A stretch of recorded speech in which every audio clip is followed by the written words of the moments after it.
Welcome to the Enhanced Perception podcast. This is Ike Onuoha. Today we have a wonderful guest. Dr. Vincent is a world-renowned dentist. He's an amazing guy. He has credentials up to the sky, so he will do us justice by introducing himself exactly how you want our audience to know you. Go ahead. Thank you for having me here, Ike. So I'm a master ceramist. I'm a master technician. I've been teaching at universities of USC and UCLA and UOW and others. I've been written in International Journal of Aesthetic and Prosthetic Dentistry. I've been serving also as a consultant for different manufacturing aesthetic dentistry, materials, science, and so on and so forth. I've done some lecturing with different dentists, talking about how we work together as a team, etc., etc. I maintain a small office where I work at one patient at a time. And it's an absolute pleasure to have an opportunity to share some of those thoughts and hopefully some valuable information for the listener who are interested in getting the fantastic, natural-looking, brilliant smile, which is what has been a passion of mine. I do want to share that my passion has been to create the smile a lot more than anything else. Originally, I found a very interesting opportunity to work in dentistry as I was originally born and raised and studied in Switzerland. Then I had a moment of realization, and that realization was very unique because as I was finishing my studies, I got into a very bad car accident, which I was supposed to not make it actually. After a couple of weeks, finally came back from a long coma, realized that my body was not working anymore.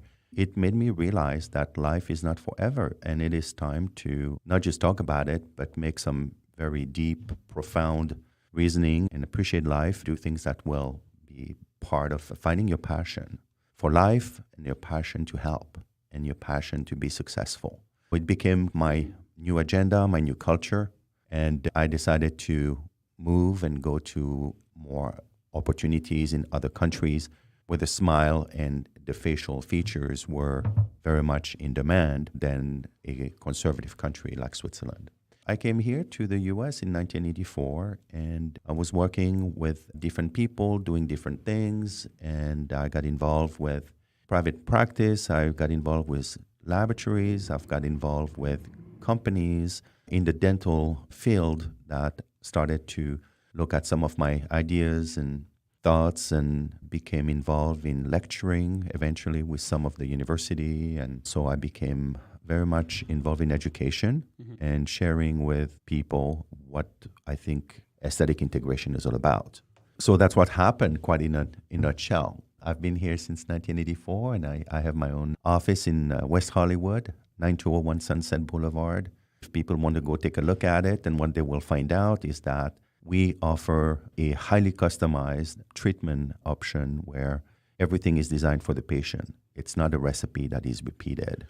Excellent. So, Dr. Vincent, you developed a unique procedure for aesthetic dentistry that is very unique. And what makes it so unique, your process? That's a very good question. Things happen sometimes not always the way how you want. And in my particular case, because I was really interested in the smile, I was working with different dentists at the time as a master technician. I became so involved in that became really a passion of mine. I was looking at some of the work that was done. I thought it could have been done better. Why is it so monochromatic, meaning no translucency, no attention to detail? It didn't really strike me as being natural looking. So it became my quest to start thinking about creating nature. Perhaps it's a bit much to say that, but emulating nature is a better way to share.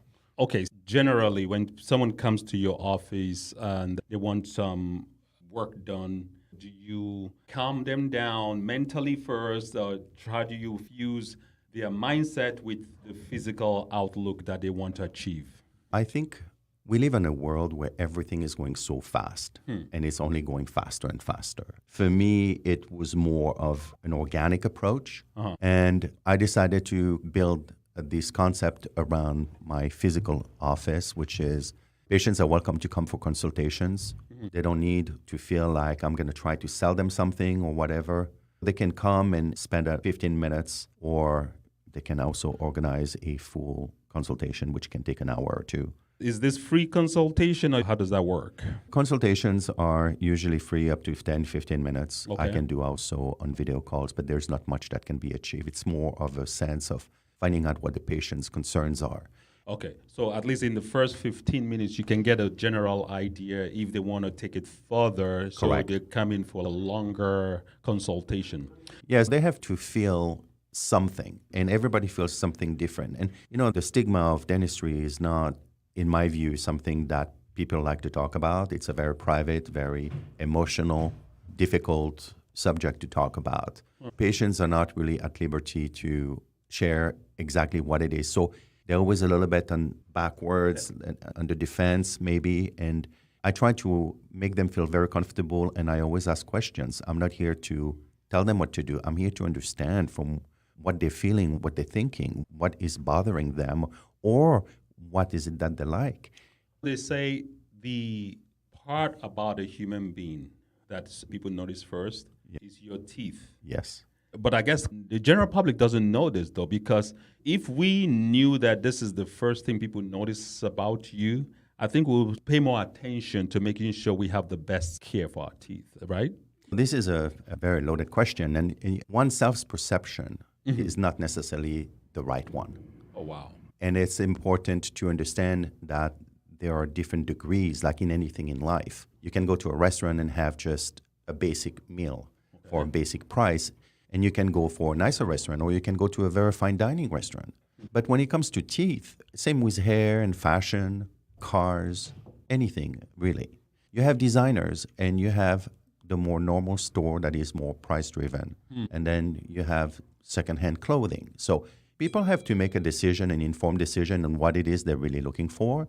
But what I always stress to the patient is that a smile is staying for decades unless there is like an accident or there are other contributing factors that limit the longevity of the smile, which could be health-driven or whatnot. But why not putting yourself in a position where you optimize your smile, where it looks absolutely gorgeous, it looks natural, and people will always say, oh my God, you have such a beautiful smile.